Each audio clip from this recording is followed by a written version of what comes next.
The spreadsheet on my monitor showed numbers that didn't lie, unlike my wife, 41 years old, and I'd finally learned the difference between loyalty and stupidity.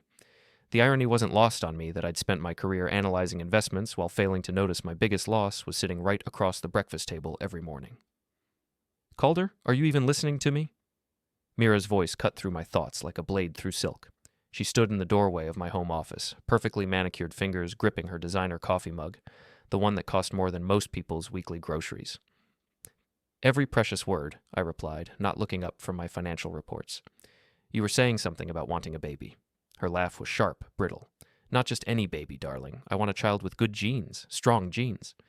She moved closer, her perfume, Chanel, naturally, filling the space between us. "My ex always said I'd make beautiful babies." I finally looked up, meeting her green eyes with what I hoped was casual interest. "Rafe DeLuca? The guy who couldn't balance a checkbook if his life depended on it?" "He's done very well for himself, actually. His import business is thriving." She perched on the edge of my desk, deliberately knocking over my pen holder. "And he's maintained his physique, unlike some people who've let themselves go." The casual cruelty in her voice was nothing new, but something about this particular jab felt different, more pointed, more purposeful. "Well," I said, straightening the scattered pens, "good genes are important, though I've always found intelligence more valuable than muscle mass." "Intelligence?" Mira's smile was predatory. "Honey, when was the last time your intelligence got anyone's heart racing? Rafe has this way of making a woman feel alive." I leaned back in my chair, studying her face. After 12 years of marriage, I could read her tells better than any stock chart. The slight flush in her cheeks, the way she touched her neck when she lied, the particular gleam in her eyes when she thought she was being clever. "Speaking of feeling alive," I said, "how was your girls' night out last Tuesday?" The flush deepened. "Wonderful. Jules and I went to that new wine bar downtown. Very intimate setting." Intimate. Good word choice. I turned back to my computer, pulling up our joint credit card statement. Though I noticed the charge was from the Marriott downtown. Did Jules book a room to sober up? Mira's coffee mug hit the desk harder than necessary. "You're tracking my spending now?" "I'm a financial analyst, sweetheart. I track everything." I scrolled through the charges, noting the pattern that had emerged over the past 3 months. Hotels, expensive dinners, purchases at men's clothing stores. It's fascinating what numbers can tell you about a person's priorities. She was quiet for a long moment, and I could practically hear the gears turning in her head. Finally, she stood up, smoothing down her silk blouse. "I'm going to the boutique. Some of us have actual work to do instead of sitting around playing with spreadsheets all day." After she left, I sat in the silence of my office, staring at the credit card statement. The Marriott charge wasn't the only red flag. There were transfers from our joint account to something called DeLuca Imports. Small amounts, but regular. 500 here, 1,000 there. Nothing that would trigger alerts, but enough to fund someone's lifestyle improvements. My phone buzzed with a text message. Mira had left her tablet on the kitchen counter, again, and her messages were synced across all her devices. "Can't wait to see you tonight. Room 412, same as always. Wear that black thing I bought you. R." I stared at the message for a full minute, feeling something cold and calculating settle in my chest. Not heartbreak. That would come later, in private. This was something else entirely. This was the moment a financial analyst realizes he's been investing in a losing proposition. I walked to the kitchen and picked up Mira's tablet. Her messaging app was still open, and I scrolled through 3 months of explicit conversations with Rafe DeLuca. The details were graphic, but what caught my attention were the financial discussions woven between the romantic declarations. "Once I'm free of Calder, we can use his money to expand your business," she'd written 2 weeks ago. "He's so clueless," Rafe had replied. "Perfect mark. How much do you think we can get?" "The house alone is worth $1.2 million, plus his investment accounts. I'm thinking at least $3 million total." "And he has no idea?" "Please. The man thinks a romantic evening is reviewing our portfolio together. He's brilliant with numbers, but completely stupid about people." I set the tablet down carefully, my hands surprisingly steady. In my profession, you learn to separate emotion from analysis. A bad investment doesn't make you angry. It makes you strategic. You cut your losses, protect your assets, and move on to better opportunities. But this wasn't just a bad investment. This was theft. This was fraud wrapped in silk lingerie and designer perfume. I returned to my office and opened a new spreadsheet. At the top, I typed Project Recovery. The first item on my list was simple: document everything. The second item was more complex, protect assets. The third item made me smile for the first time in months. Return the favor.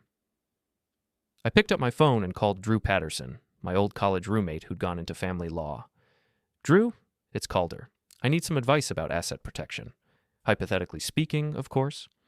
His laugh was knowing. Hypothetically, huh? What's Mira done now? Hypothetically, let's say someone discovers their spouse is planning to take them for everything they're worth while sleeping with their ex-boyfriend. Hypothetically, that someone should get their ass down to my office immediately. I'll be there in an hour. As I gathered the financial documents I'd need, my phone buzzed again. Another message from Rafe to Mira. Your husband called in sick to work today. Think he suspects anything? I hadn't called in sick. I'd simply decided to work from home, but the paranoia in their messages told me everything I needed to know about their state of mind. I typed back using Mira's phone. He doesn't suspect a thing. See you tonight. Then I deleted the message from her sent folder and cleared the notification. If they wanted to play games with a financial analyst, they were about to learn why I'd never lost money on a bad investment. I always cut my losses before they could cut me. Drew's law office occupied the top floor of a renovated brick building downtown, all exposed beams and floor-to-ceiling windows.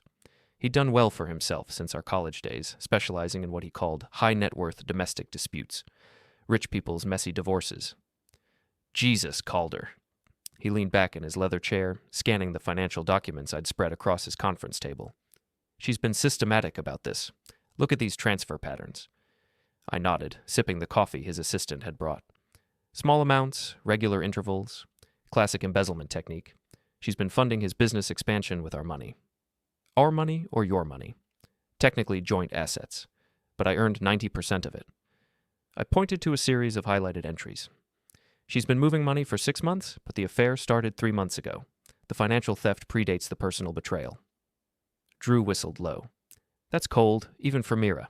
I never liked her, you know. You never said anything. You were happy. Or I thought you were. He studied my face. How long have you known something was wrong? I considered the question. Honestly, years. But I kept thinking it was a rough patch, that we'd work through it. I gestured at the documents. Turns out she was working through my bank account instead. What do you want to do? Standard divorce proceedings?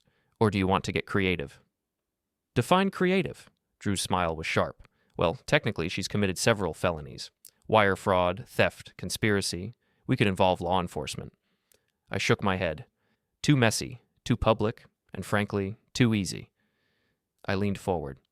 I want her to understand exactly what she's lost. Not just the money, the respect, the reputation, the future she thought she was stealing. Revenge, not justice? Justice would be sending her to prison. Revenge is making her wish I had. Drew was quiet for a moment, then opened his laptop. Okay, first step is protecting your assets. I can file paperwork this afternoon to freeze all joint accounts pending a forensic audit. That'll stop the bleeding. How long before she notices? Depends when she tries to access the money. Could be hours, could be days. Make it tomorrow morning. I want one more night to gather evidence. What kind of evidence? I pulled out my phone and showed him the screenshots I'd taken of Mira's messages. The kind that makes settlement negotiations very one-sided. Drew studied the messages, his expression growing more impressed. This is good, really good, but you need more than text messages. You need documentation of the financial fraud, proof of the affair that goes beyond texting, and ideally, evidence that they've been planning this for months. I'm working on it. How? I smiled. I'm going to their hotel room tonight. Calder, no, don't do anything that could... Relax, I'm not going to confront them. I'm going to plant a digital recorder in the room before they arrive. I held up a small device I'd purchased that morning. Voice-activated, 12-hour battery life. If they're planning to discuss their future using my money, I want it on record. That's potentially illegal. It's a hotel room they're paying for with my credit card. Legally, I have as much right to be there as they do. Drew looked skeptical, but didn't argue. What else? I need you to contact a forensic accountant, someone who can trace every dollar they've stolen and document it for court. That's expensive. Not as expensive as letting them get away with $3 million. Fair point. He made notes on his legal pad. What about Mira's boutique? She owns that business? 51%. I own 49%, remember? Wedding gift to myself. I wanted to make sure she had something to keep her busy. That was generous. That was stupid, but it's about to become useful. I gathered up the financial documents. I want you to research what happens to a business when one partner is found guilty of embezzling from shared assets. You want to take her boutique? I want to take everything. The boutique, the house, the car, the designer clothes she's been buying for her boyfriend. All of it. Drew was quiet for a long moment. You know, I've handled a lot of divorces. Most of my clients want to hurt their ex-spouse financially. You want to destroy her completely. She made a choice, Drew.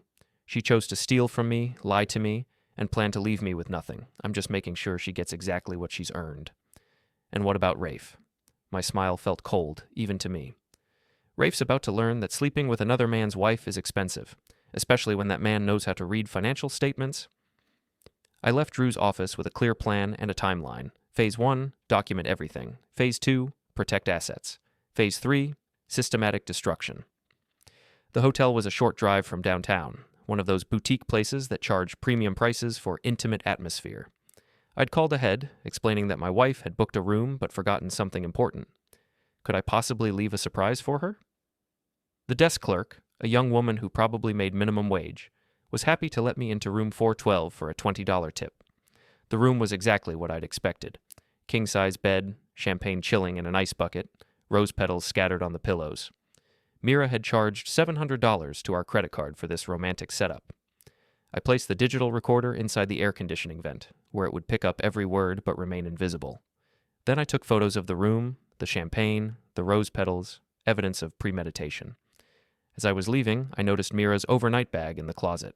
Inside, I found lingerie I'd never seen before, expensive perfume, and a small jewelry box containing diamond earrings. The receipt was still in the box, purchased yesterday with our joint credit card, a gift from my wife to herself, bought with my money to wear for another man. I photographed everything, then left the room exactly as I'd found it. My phone rang as I reached the parking garage. Calder, it's Sienna. Mira's boutique manager sounded nervous. I probably shouldn't be calling you, but I thought you should know. Mira's been having some financial irregularities at the store. Sienna Martinez was 29, ambitious, and had been running Mira's boutique more efficiently than Mira ever had. She was also, I suspected, tired of being underappreciated and underpaid. What kind of irregularities? She's been taking cash from the register, not a lot at once, but regularly, and she's been using the business credit card for personal purchases. Sienna paused. I've been keeping records just to protect myself, but I thought, well, since you're technically a partner in the business, would you be willing to show me those records? Can we meet somewhere private? I don't want Mira to know I'm talking to you. We arranged to meet at a coffee shop near the boutique. Sienna arrived with a manila folder thick with documents. I've been working for Mira for 3 years, she said, sliding the folder across the table. She's never respected me, never valued my contributions, but this, she gestured at the folder. This is theft. Inside were copies of credit card statements, cash register reports, and bank deposits.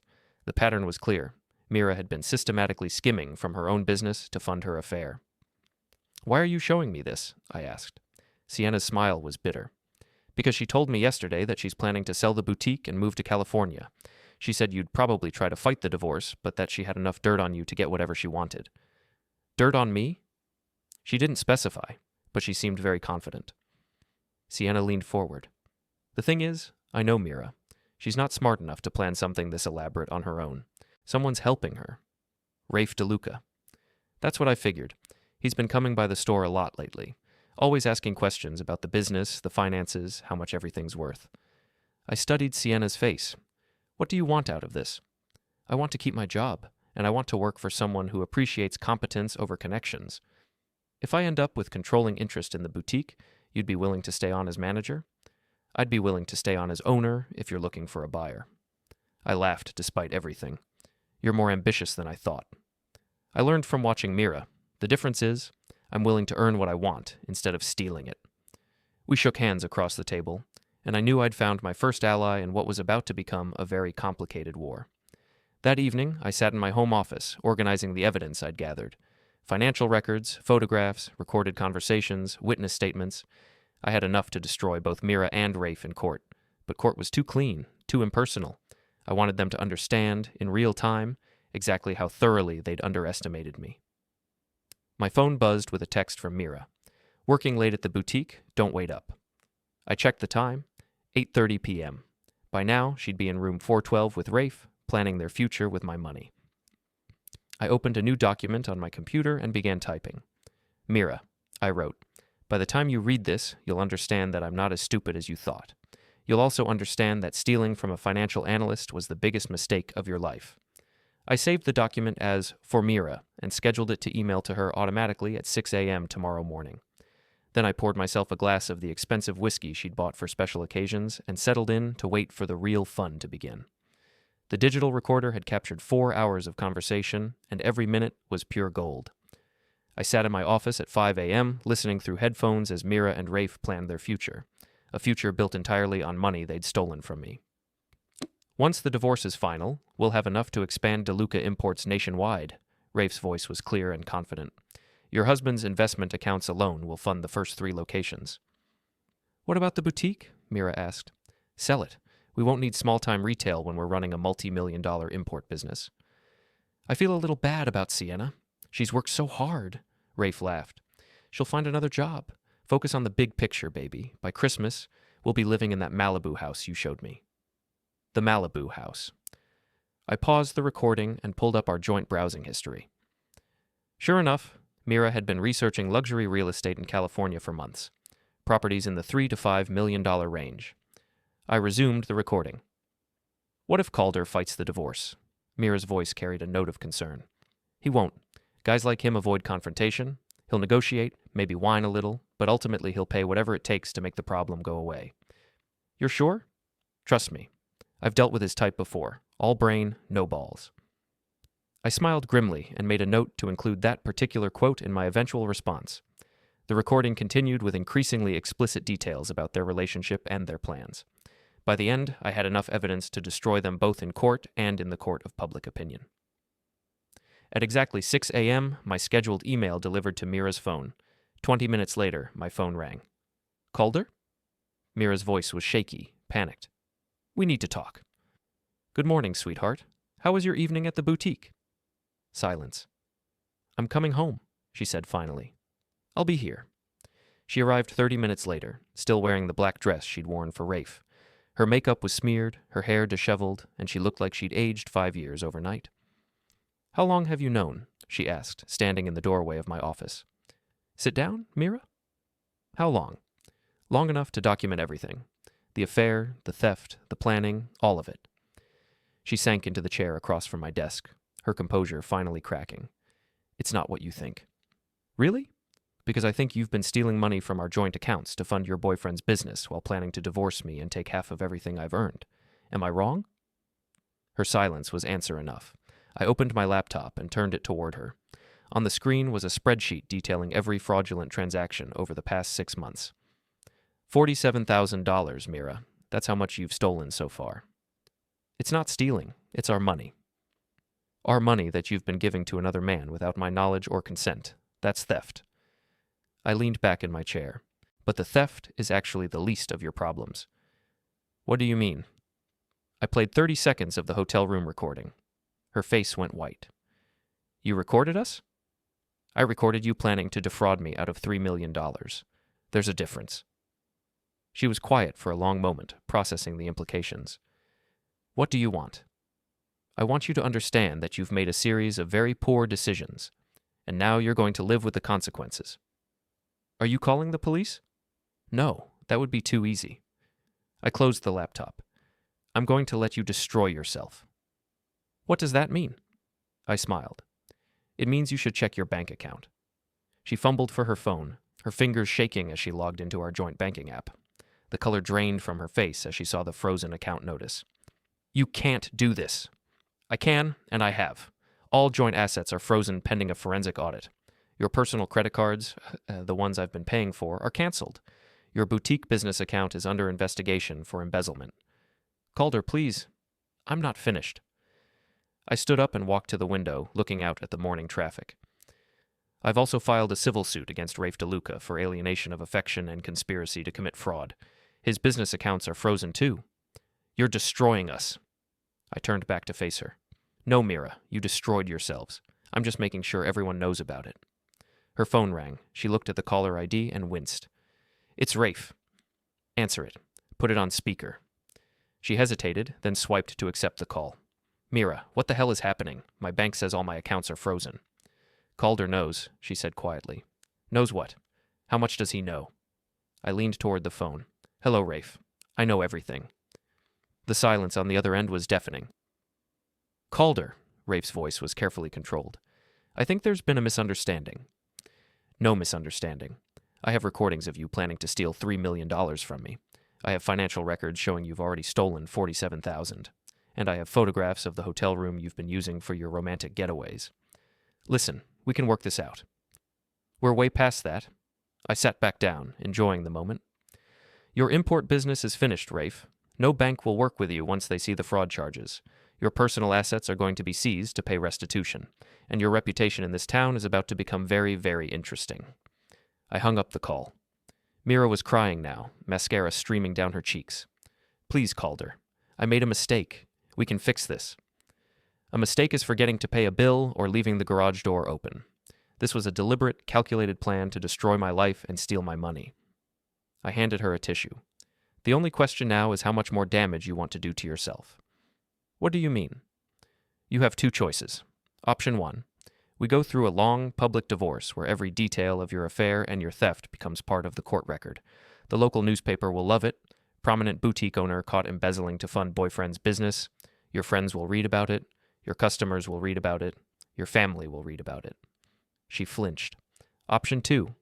You sign a settlement agreement giving me everything I want in exchange for my discretion about the criminal aspects of your behavior. Everything you want? I pulled out a document Drew had prepared. The house, the cars, all investment accounts, and controlling interest in your boutique. The boutique is my life. The boutique is a business you've been stealing from. Be grateful I'm not having you arrested. She stared at the document, her hands shaking. What would I get?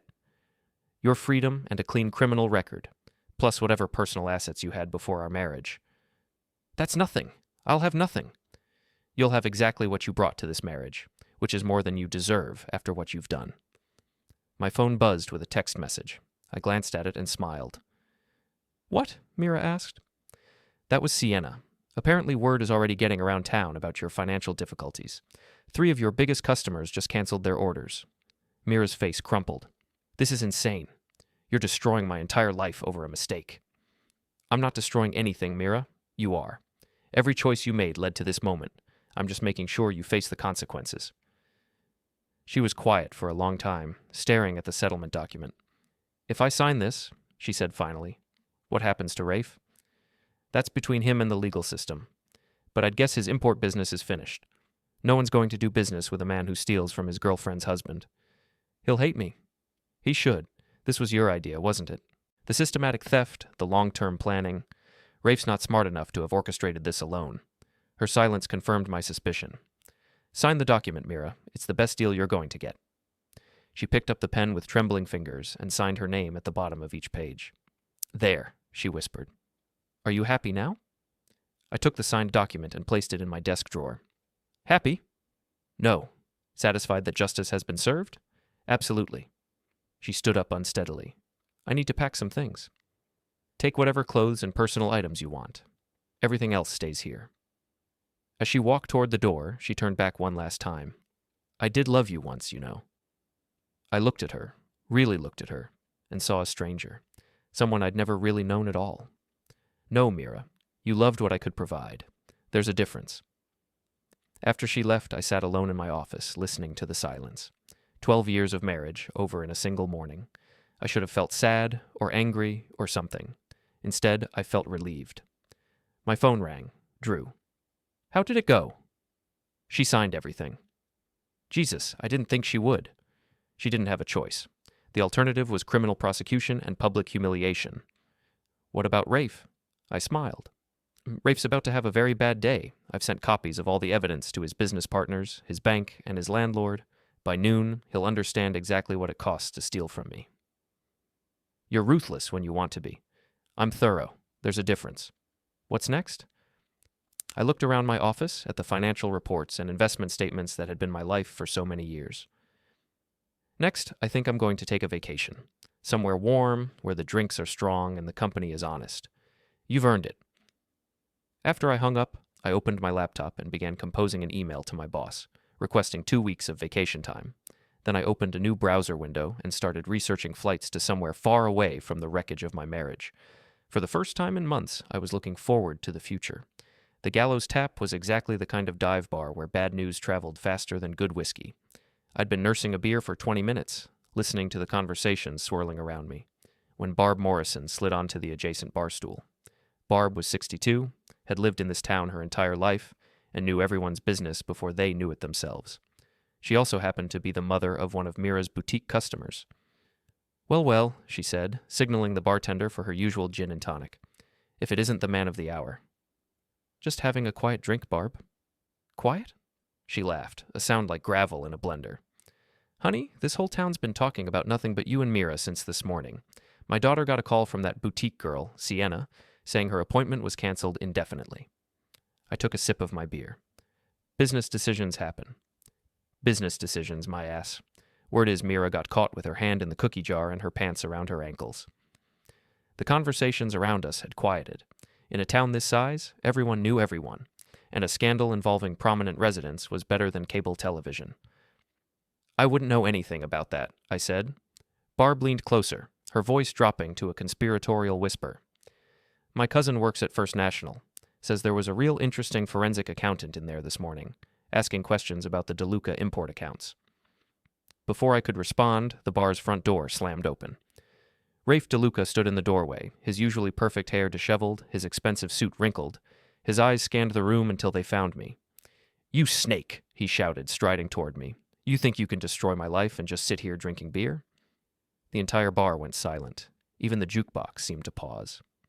I turned slowly on my stool, meeting his furious gaze with calm indifference. "Hello, Rafe. You look upset." "Upset?" His voice cracked. "My business is ruined. My accounts are frozen. My partners want nothing to do with me." "That's unfortunate. Maybe you should have thought about that before you decided to steal from me." He stepped closer, his fists clenched. "I never stole anything from you." I pulled out my phone and played a snippet of the hotel room recording. Rafe's own voice saying, "Your husband's investment accounts alone will fund the first 3 locations." The color drained from his face. Around us, I could hear people whispering, phones coming out to record the confrontation. That's taken out of context," he stammered. "Really? What's the proper context for planning to spend another man's money without his knowledge?" Barb Morrison was practically vibrating with excitement beside me. This was the kind of drama she lived for. "You set us up." Rafe's voice was getting higher, more desperate. "You recorded us illegally." "Actually, I recorded you in a hotel room paid for with my credit card. Perfectly legal." I stood up, noting that I had 3 inches and probably 30 pounds on him. "But let's talk about illegal activities, like conspiracy to commit fraud, like theft by deception, like alienation of affection." "Alienation of what?" "It's a legal term, Rafe. It means stealing another man's wife. In this state, it's grounds for a civil lawsuit." I smiled. "My lawyer estimates I can recover about $2 million in damages from you personally." His face went white. "I don't have $2 million. "You will. Eventually. Garnished wages, seized assets, the works. My lawyer is very thorough." Rafe looked around the bar, realizing that every person in the room was watching him, recording him, judging him. His reputation in this town, built on charm and swagger, was crumbling in real time. "This isn't over," he said, but his voice lacked conviction. "Oh, it's over," I replied. "You just haven't accepted it yet." He started to say something else, then thought better of it. He turned and walked toward the door, his shoulders slumped in defeat. "Rafe," I called after him. He turned back, hope flickering in his eyes. "Next time you want to steal from someone, make sure they are not smarter than you." The door slammed behind him, and the bar erupted in conversation. Barb Morrison was grinning like she'd won the lottery. "That was better than anything on television." My phone buzzed with a text from Sienna. "Emergency at the boutique. Can you come now?" I left money on the bar and headed for the door. The boutique was in chaos when I arrived. Mira stood in the middle of the store, screaming at Sienna while 2 customers watched in horrified fascination. "You had no right to contact my husband," Mira was saying. "This is my business." "Actually," I said, stepping through the front door, "it's our business, and as of this morning, I own 51%. Mira spun around, her face flushed with anger and embarrassment. "Calder, tell her she's fired." "I can't do that. Sienna's the only reason this place is still profitable." I looked around the boutique, noting the expensive inventory, the prime location, the sophisticated point-of-sale system. In fact, I'm promoting her to general manager. You can't... I can. I'm the majority owner now, remember? The two customers were edging toward the door, clearly uncomfortable with the domestic drama playing out in front of them. Ladies, I said, addressing them directly, I apologize for this disruption. Sienna, please take care of these customers. Whatever they want, give them a 20% discount for their trouble. Sienna stepped forward smoothly, her professional demeanor intact despite the chaos. Of course. Mrs. Patterson, Mrs. Chen, let me show you those scarves you were interested in. As Sienna led the customers to the back of the store, I turned to Mira. You need to leave? This is my store. This was your store. Now it's my store and you're trespassing. I built this business from nothing. You built it with my money, and then you stole from it to fund your boyfriend's import business. The forensic accountant found everything, Mira. Every fake receipt, every cash withdrawal, every transfer to Rafe's accounts. Her defiance crumbled. What am I supposed to do now? That's not my problem anymore. Calder, please. I know I made mistakes, but... Mistakes? I stepped closer, lowering my voice so the customers couldn't hear. You systematically stole from me for 6 months. You planned to divorce me and take half of everything I'd earned. You brought another man into our bed and into our life. Those aren't mistakes, Mira. That's betrayal. Tears started flowing down her cheeks, but I felt nothing. No sympathy, no regret, no lingering affection. I loved you, she whispered. No, you loved my money. You loved the lifestyle I provided. You loved the security and the status. But you never loved me. She opened her mouth to argue, then closed it again. We both knew I was right. Get your personal items from the office, I said. Sienna will escort you out. And then what? Where am I supposed to go? I pulled out my phone and showed her a bank transfer I'd made an hour earlier. I've deposited $5,000 in your personal account. That's more generosity than you deserve. $5,000? That won't last a month? Then you better find a job quickly. She stared at me, and I saw the exact moment she realized that her old life, the life of designer clothes and expensive lunches and unlimited credit cards, was over forever. I hate you, she said quietly. I know, but I don't care. After Mira left, I spent an hour with Sienna, reviewing the boutique's finances and discussing her plans for the business. The customer base is solid, she said, pulling up sales reports on the store's computer. But we'll need to rebuild trust after today's scene. What do you recommend? A grand reopening event. New management, new direction, same quality merchandise, maybe partner with some local charities, show that we're invested in the community. I nodded. Do it.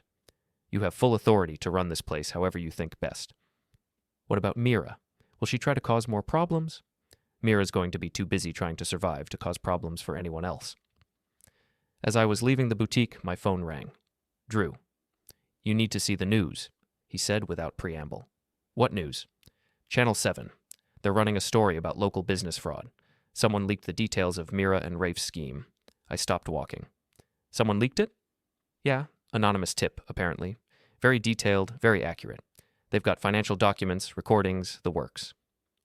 I thought about the bar full of people who'd witnessed Rafe's meltdown, about Barb Morrison and her network of gossips, about the customers who'd been in the boutique during Mira's scene. In a town this size, I said, secrets don't stay secret for long. This is going to destroy them both publicly. Good. They earned it. That evening, I sat in my empty house, watching the news coverage of what the reporter called a sophisticated embezzlement scheme involving a prominent local couple and a business owner. They didn't use names, legal reasons, but in a town of 30,000 people, everyone would know exactly who they were talking about. My phone had been ringing all day. Friends, colleagues, acquaintances, all wanting to know if the rumors were true. I'd let most of the calls go to voicemail, but when my sister called from California, I answered. Jesus, Calder, I just saw the news online. Are you okay? I'm fine, Karen. Better than fine, actually. I never liked her, you know. Mira always seemed calculating. You never said anything. You seemed happy, or I thought you did. I looked around the living room, noting how empty it felt without Mira's presence. But it wasn't a sad emptiness. It was clean, peaceful, full of possibility. I thought I was happy too. Turns out I was just comfortable. What are you going to do now? I'm thinking about selling the house, maybe moving somewhere warmer, starting fresh. You could come to San Diego. I know some people in the financial sector here. Maybe I will. After we hung up, I walked through the house, room by room, seeing it with new eyes. This had been our home, our life together. Now it was just a building full of expensive furniture and bad memories. I made a mental note to call a realtor in the morning. My phone buzzed with a text from an unknown number. "You destroyed my life, you bastard. This isn't over." Rafe apparently hadn't learned his lesson yet. I typed back, "Your life was destroyed the moment you decided to steal from me. I just made sure everyone knew about it." His response came immediately. "I'll make you pay for this." I screenshot the message and forwarded it to Drew with a note. "Add harassment to the list of charges." Then I blocked Rafe's number and poured myself a glass of the expensive whiskey Mira had bought for special occasions. This seemed like a special occasion, the first day of the rest of my life. 3 weeks later, I was packing the last of my personal items when Sienna called with news that made me smile for the first time in days. "You need to see this," she said. "Can you come to the boutique?" I found her standing behind the counter with a manila envelope and a grin that could have lit up the entire store. "What's got you so excited?" "This." She handed me the envelope. "It came by certified mail this morning." Inside was a letter from the law firm representing Oscar Whitman, Mira's primary investor in the boutique. The letter was formal, legal, and devastating. "They're suing her for breach of fiduciary duty," I said, scanning the document. "They want full restitution of their investment plus damages." "It gets better. Look at the attachment." The attachment was a financial audit showing that Mira had stolen nearly $70,000 from the boutique over the past year, far more than I'd originally calculated. "How did they find out about this?" Sienna's smile was innocent. I may have mentioned to Oscar's assistant that we were conducting our own audit. She asked if I could send her a copy of our findings. "You sent them evidence of Mira's embezzlement?" "I sent them factual financial records. What they chose to do with that information was their decision." I laughed despite myself. "You're more devious than I gave you credit for." "I learned from the best. Mira taught me that in business, you either eat or get eaten." My phone rang. Drew. "You're not going to believe this," he said without preamble. "Try me." Rafe just declared bankruptcy, personal and business. He's claiming he can't pay the civil judgment because he has no assets. That's interesting, considering he was driving a new Mercedes last week. Funny you should mention that. The Mercedes is registered to his cousin in New Hampshire, along with about $200,000 in other assets that mysteriously transferred out of his name right before he filed. Bankruptcy fraud. That's what the trustee is going to investigate. If they find hidden assets, Rafe could be looking at federal charges. I felt a cold satisfaction settle in my chest. Couldn't happen to a nicer guy. There's more. Mira's been calling my office every day, asking about the settlement agreement. She wants to know if there's any way to modify it. What did you tell her? I told her that signed contracts are binding and that she should have thought about the consequences before she committed fraud. After I hung up, Sienna and I spent an hour reviewing the boutique's books. Under her management, sales were up 15% from the previous month, and customer satisfaction scores had improved dramatically. "I have a proposition for you," I said as we finished going through the numbers. "I'm listening." "I'm moving to California next month. I don't want to manage a retail business from across the country." Her eyes lit up. "You want to sell me the boutique?" "I want to sell you my controlling interest, yes. We can work out a payment plan that won't bankrupt you." "Calder, I don't know what to say." "Say yes. This place runs better under your management anyway." She was quiet for a moment, then smiled. "Yes, absolutely yes." We shook hands across the counter, and I felt another piece of my old life click into place. That evening, I was loading boxes into my car when a familiar figure approached from across the street. Mira looked terrible, hollow-eyed, thin, wearing clothes I didn't recognize. Cheap clothes. "Hello, Calder." "Mira." I continued loading boxes, not stopping to acknowledge her properly. "I heard you're leaving town." "News travels fast. Are you really going to let them sue me for everything?" I turned to face her. "They're not suing you because of me, Mira. They're suing you because you stole from them. It wasn't supposed to happen like this." "How was it supposed to happen? You and Rafe were going to steal $3 million from me and live happily ever after in California?" She flinched. "We never meant to hurt you." "You meant to rob me blind and leave me with nothing. The fact that you didn't want to hurt my feelings while you did it doesn't make it better." "I'm living in a studio apartment above the dry cleaner. I'm working at a call center for $12 an hour. I lost everything." You lost everything because you threw it away. You had a good life, Mira. A husband who loved you, a successful business, financial security. You traded all of that for a fantasy with a man who's now pretending to be bankrupt to avoid paying for his crimes. Rafe says, I don't care what Rafe says. Rafe is a liar and a thief, and if you're still listening to him, you haven't learned anything. She was crying now, but I felt nothing. No sympathy, no regret, no desire to comfort her. Please, Calder, isn't there something we can work out? Some way to... No. I closed the trunk of my car. You made your choices, Mira. Now live with them. I'm sorry. I'm so sorry. I looked at her one last time. This woman I'd been married to for 12 years. This stranger who'd planned to destroy my life. I know you are, but sorry doesn't give me back the years I wasted on you. Sorry doesn't erase the betrayal. Sorry doesn't make any of this right. I got in my car and drove away, leaving her standing on the sidewalk in front of the house that used to be ours. The next morning, I had breakfast with Drew at the diner downtown before hitting the road for California. Any regrets? He asked, cutting into his eggs Benedict. About what? About how hard you came down on them. About destroying their lives so completely. I considered the question while I sipped my coffee. You know what I regret? I regret not seeing through Mira's act years ago. I regret being so focused on building our financial future that I didn't notice she was planning to steal it. I regret trusting people who saw me as nothing more than a bank account with legs. That's not what I asked. No regrets about the consequences, Drew. They earned every bit of what happened to them. Even Mira, living in poverty? Mira's not living in poverty. She's living with the natural consequences of her choices. She stole money, she committed fraud, she betrayed her marriage vows, and she planned to leave me with nothing. The fact that her plan backfired doesn't make her a victim. Drew nodded slowly. Fair enough. Besides, I added, she's young, she's smart when she's not being greedy, and she has marketable skills. If she wants to rebuild her life, she can. But she'll have to do it honestly this time. And Rafe? Rafe's probably going to prison for bankruptcy fraud. That's not my doing. That's his own stupidity. We finished breakfast in comfortable silence, then shook hands in the parking lot. Keep in touch, Drew said.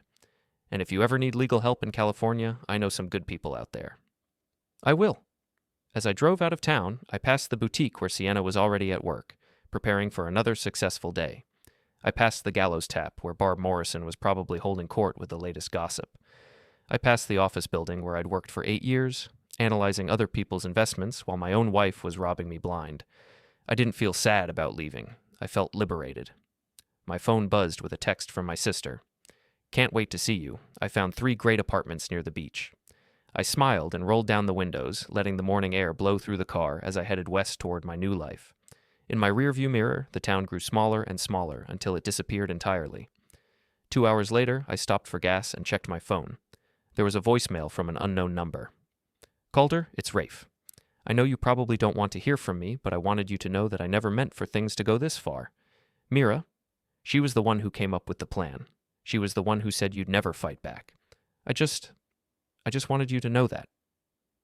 I deleted the message without listening to it twice. Some people, I reflected as I got back on the highway, never learn to take responsibility for their actions. They always want to blame someone else, always want to be the victim, always want sympathy for the consequences of their own choices. But that wasn't my problem anymore. I had a new life waiting for me in California, and for the first time in years, I was genuinely excited about the future. The last text I received from anyone in my old town came 3 months later. It was from Sienna. Boutique is thriving. Mira moved away, heard she went to Florida. Rafe got 18 months in federal prison. Thought you'd want to know justice was served. I smiled and typed back, justice was served the moment they decided to steal from me. Everything after that was just paperwork. Then I put my phone away and walked out onto my new apartment's balcony, where I could see the Pacific Ocean stretching endlessly toward the horizon. I raised a glass of expensive whiskey, the good stuff, bought with my own money, earned through my own work, and toasted the setting sun. Here's to new beginnings, I said aloud, and to getting exactly what you deserve. The sun disappeared into the ocean, and I went inside to start the first evening of the rest of my life.